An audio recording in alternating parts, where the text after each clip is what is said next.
Roshan is still some time until he can even be up. They're just gonna go, I think. Well, easy tier 2. Wait, he's burning. They're coming out to fight. Like, look at the 2 couriers delivering items. They're just so busy. When you're so rich, you have 2 couriers just flying out BKBs. One BKB to Arteezy, and the other BKB goes to Puppy. And you get a BKB. Check under your seat at home. Everyone's got a BKB. God. He almost has a Scotty on Broodmother now. What a disgusting creature. It's a beautiful thing. It's a beautiful, beautiful thing. And it's not just man. Like, it's fully done. Oh, he actually has it now? Yep. Nice. So, Secret have more life on the Broodmother than you have on the Razor and the Bristleback. Yeah. And then you also get a Lotus Orb over on the Spirit Breaker. Oh, and that's good in this game. It's very good, because you can remove track with it. If you put it first, you can also get the bounty to track himself. Of course, returning Shadow Strike, Laguna Blade, what have you. There's a lot of good stuff. What did Kuro just charge you then? He charged and then it just stopped. I'm assuming he hit the creep wave and not a hero. What, you mean if you put Lotus Orb and someone charges? No. Kuro started charging from back at the base and then just stopped. The creep wave died and there was nothing near it. He mustn't be wanting to go to, okay, well, there's your quick switch. Zai, as a sentry ward right there, triggers off the Mana Style. Just start beating into Luo a little bit. I mean, these spiders, the illusions with Radiance are actually just dealing a lot of damage to Tron. Look at his HP. He's actually dead. That Viper Strike and the Radiance Burn's going to kill him. So there's no way to survive this. So just going in deep. And Puppy again with the BKB ulti, forcing Ferrari back. Luo's being focused down by Arteezy and Zai. Sonic Wave will do some work until Kuro just starts bashing, burning around. This is over. There's no way they can win. GG. Team Secret will 2-0 IG after a disappointing start to the group stage where they went 1-1 up against Fnatic. They'll finally claim the full 3 points with a 2-0 victory over IG. That's the favorite of this tournament, Secret. Showing their strength, really. Like, there was no chance for IG in game 1. There was possibly, I'm not going to say less chance, but there was no chance in second game either. Yeah, it felt really hopeless from the start, and everything worked for Secret. We'll have ourselves a break and be back here in a couple of moments' time for our third series of the day.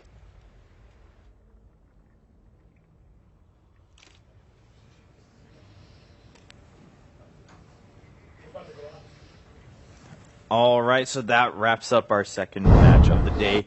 On this stream, of course, a couple other matches going on. But the second set, and Secret coming back 2-0 after their 1-1 tie against Fnatic, looking, I think, just as strong as most people expected. Of course, through not only us, but IG a little off with that Broodmother pick. I think teams should take the PPD approach. Always ban it second phase, like every single time. Yeah, and that's what we saw in most of our matches, or most of our games yesterday and today, right? Until this one. We've seen it, I think, banned almost in all of them, except for maybe one other match or something like that. But then this time it goes through, and they were just all on top of that. Secret was prepared. In fact, they seemed very ready and expecting it to kind of go through. They expected IG to forget about that ban against the Broodmother. They ran with it. On the side of IG, I mean, of course, an 0-2 loss, but day's far from over, and of course, the tournament is far from over. Winter, how do you feel about IG so far? This is our first time seeing them here at TI5. I think they're really flustered though. Like you could see during the footage with Tron, he was very always he's very upset. Like at a lot of things, when they were going through the replays and stuff. So I mean, it's definitely not a good way of having your team atmosphere for your first series. It's very negative. But hopefully after this, they would sort things out. And actually, I think the draft is their main issue in the last 2 games. So they would sort things out and get back to their old ways. Okay, so when you say the draft is issues, then do you think, I mean, are we just coming back to the same point of they just try to stick to trying to go for something a little bit more aggressive early game, or you think there's just more to, I mean, is it simply the Broodmother ban about slipping what through? they gave away, I think. Okay. Rather than their lineup. It's more about the Brood. I'd agree with that. I personally don't think they had a bad draft in game 1. I actually think their draft against Secret was perfectly capable of winning that game. They got outplayed in that game. And in the second game, I think it was... They actually played better in the second game, but they very quickly just lost the grip on the map. It's what we said before the game even started. They're going to have multiple problems to address at the same time, and the moment you lose a little bit of focus or you make one mistake, that mistake doesn't just cost you a hero in the lane. It costs you a hero in another lane, or a tower, because of Brood. And, again, there were also a couple of moments of just flat-out brilliance from Secret in this. Yeah. A couple of team fights. I think especially Kuro, for me, was standout player in this game on his Spirit Breaker. Had a couple of more or less suicidal charges that actually won team fights where he gets like 3 or 4 heroes in the charge, sets up for Crystal Maiden Ultimate. A very uncharacteristic combination of spells, but worked beautifully for them. And in my book, Zai is the best Brood player in the world. And I would not give this hero to Secret because they utilize it in another way than every other team does. So or at least most other teams, who doesn't like you just you build a house, right? You build a house and then you stick around your house. But Zai keeps moving his house around. You build many houses. Yeah. So instead of building a house, he builds like a whole city from the top to the mid lane, and then he has like this railroad that he just takes in between. And he is very good at being active and cooperating with the team, where a lot of other teams you see Brood is like the team is 4 and 5 and Brood is doing her thing in another lane, and they have found a way of incorporating it into the style very, very well. I think it's so scary to give it away. I would never do that in the second phase ever. I agree. Just ban it second phase no matter what. Yeah, I mean that is a good point you bring up. That generally when you see that picked, it's like, all right, it's only annoying because it's like she'll always be doing her own thing separately. But as you mentioned, that's not the case we saw with Secret. We do have a replay showing again how just well Secret has been playing. Of course, it is in the second game where we're saying the draft may mattered a little bit. But I think you brought up a good point. Often, Kuro has a lot of calculated aggression, and like he sees Alina out of position, and look at Puppy's positioning in the forest, being able to set up for this charge is phenomenal. Yeah, that right. Oh wow. And he eventually dies to the Quill Spray, but Bristleback is the most farmed hero on the Dire team. He can't afford to die like that, especially when he's the main Brood killer. And Zai is just able to take control of that whole top area of the map because of that. And yeah, again, the web placement and moving into the mid lane and forcing the Bristle to move, I think is a huge deal, right? Because like Brood free farming is like whatever, but I mean, if she's able to dominate your other lanes, you have to react. You can't just trade free farm on the Bristle because of that.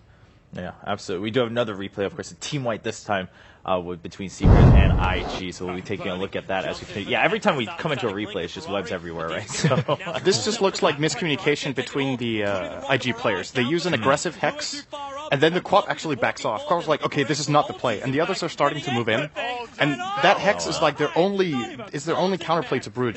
It was talked about in the game. They have like one stun, which is Lina, and it's not reliable. So if they want to control, and perhaps even hexing Brood in the first place is a bad place. You need it for one of the other heroes that deals a lot more damage. So that was just, you could tell they were desperate at this point. Like, we have to do something with one. Yeah.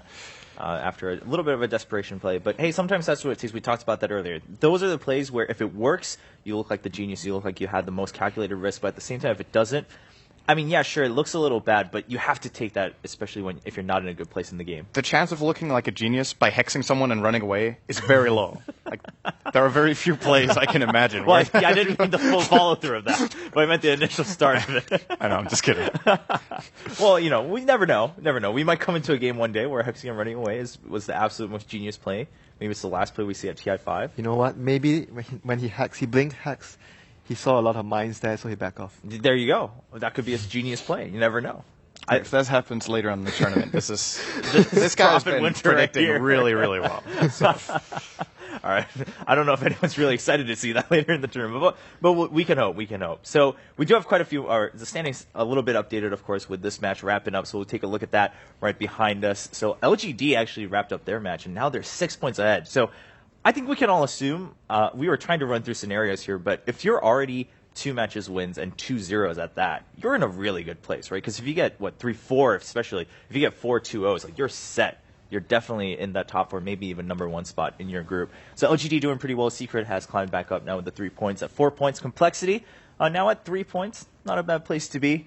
1 win, 1 loss, and of course Fnatic with that tie. Then we have the rest with losses. Navi not having finished up their match yet against C9. C9's ahead 1-0 in that one, though. C9 is ahead 1. See, I said it. I said you can't ever tell until the very end of the game, and C9 came back and won that game. So games with Navi against Cloud9 are just going to be chaotic, kind of no matter what, because both teams are like super aggressive and are apparently really good at like drawing out games and.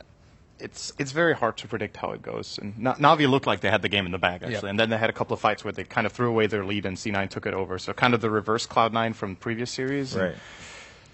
It either happens to them or they do it. Yeah. Well, yeah. Okay, that's a good way to put it. Every Cloud9 game so far has been over an hour. Yeah, that's something to talk about. I mean, they start off the tournament. Incredible. They've played over, maybe 3.5 hours of gameplay already in just 3 games. So it's good for them. They don't have to play like 4 series in a day. They're the ones who keeps everyone up until like late at night.